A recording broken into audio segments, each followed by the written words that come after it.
Subscribe to my YouTube channel, press notification bell icon and like my video. The roots of the Taliban go back to the Mujhaideen movement against the Soviet troops in Afghanistan in the 1980s. Many of the Taliban's early leadership, including Omar, fought the Soviets with various Mujahideen factions which was supported by the CIA, Pakistan's ISI and Saudi Arabia. After the Soviets pulled back in 1989, the Mujahideen groups started fighting each other, plunging the country into a civil war. The communist government of Muhammad Najibullah did not survive long after the collapse of the Soviet Union in 1991. Najibullah took refuge at the UN office in Kabul after his government fell in 1992. The post-communist Afghanistan was divided along the ethnic lines. Tajik, Pashtun, Hazara and Uzbek commanders created their own fiefdoms. Kandahar was divided by a group of Mujahideen commanders among themselves. There was no central authority, life was chaotic, crimes were rampant. Then a group of madrasa students with roots in Deobandi seminaries and support from different Deobandi factions in Pakistan came together to launch a new movement.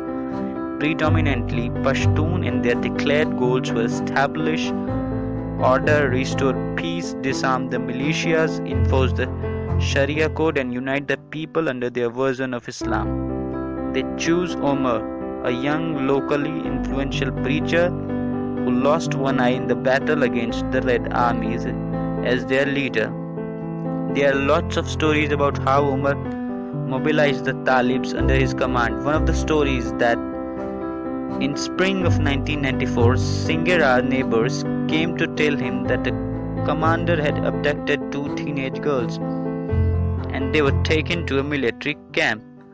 Omar attacked the base with some 30 Talibs, freed the girls and hanged the commanders from the barrel of a tank. From the base, they captured arms and ammunition, beginning a long journey of blood militancy. The Taliban swept up military victories with the help of the ISI. Pakistan found the Taliban the most reassuring in otherwise fractured Afghanistan, while Deobandi groups in Pakistan, including Jamiyat Ulema-e-Islam, continued to back their brethren. After capturing Kabul, the Taliban enforced their version of strict Islamic code. It destroyed movie theaters, banned women from working in public offices, kept girls out of schools and banned public music, the sale of CDs and even kite flying. Kabul's sports stadium was turned into a public execution ground. In March 2001, the Taliban blew up the two giant stone statues of Buddha in Bamiyan. The regime was internationally isolated, bearing support from Pakistan and Saudi Arabia. Omar hardly stepped out of his Kandahar residence while the Taliban enforced their rule through fear and suppression. After the 9/11 terrorist attacks on the US, Omar faced a difficult choice. Osama bin Laden, the Al-Qaeda leader, planned and executed the attack from Afghanistan. The US asked the Taliban to hand over bin Laden. Omar refused, which was followed by the US invasion and the ouster of the Taliban from power. Since then, the Taliban have been fighting to recapture what they lost, the Islamic Emirate of Afghanistan.